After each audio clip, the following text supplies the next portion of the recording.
Hello everyone, আমি নিপা। তোমরা সবাই কেমন আছো? আশা করি ভালো আছো। আমিও খুব ভালো আছি। তোমরা তো সবাই জানো আমি এসেছি বড়মা বাড়িতে।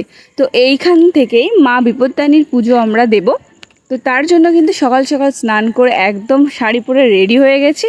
সকাল থেকে না প্রচণ্ড বৃষ্টি ছিল, ভাবলাম যে এই বৃষ্টির মধ্যে যেতে হবে কি না। তারপরে আস্তে আস্তে বৃষ্টিটা থেমে গেল। তারপর আমরা সবাই মিলে টোটো করে চলে গেলাম মায়ের মন্দিরে। মায়ের মন্দিরে উঠে মায়ের মুখটা যখন দর্শন করলাম, তার একটা আলাদাই অনুভূতি। তারপর মায়ের ওখান থেকে পুজো দেওয়ার পর পাশেই বাবা ভোলানাথের মন্দির ছিল, ওখানেই জল ঢাললাম। ওইখানে জল ঢালার পর বাড়ি চলে এসেছিলাম। জানো, আজ বহু বছর পর মা বিপত্তারিণীর পুজোটা দিলাম।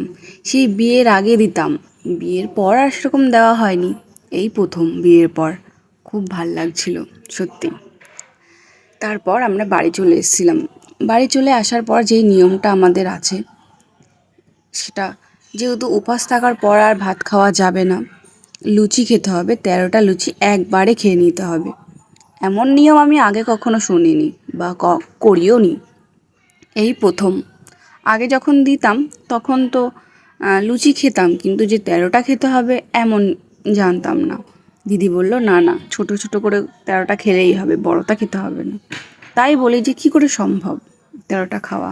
তারপর এদিকে আয়োজন করা হচ্ছিল লুচি আর আলুর দম। সেটাই তৈরি হচ্ছিল, সেটাই আমরা খেলাম। আর সারা দিনটা খুব ভালো গেল।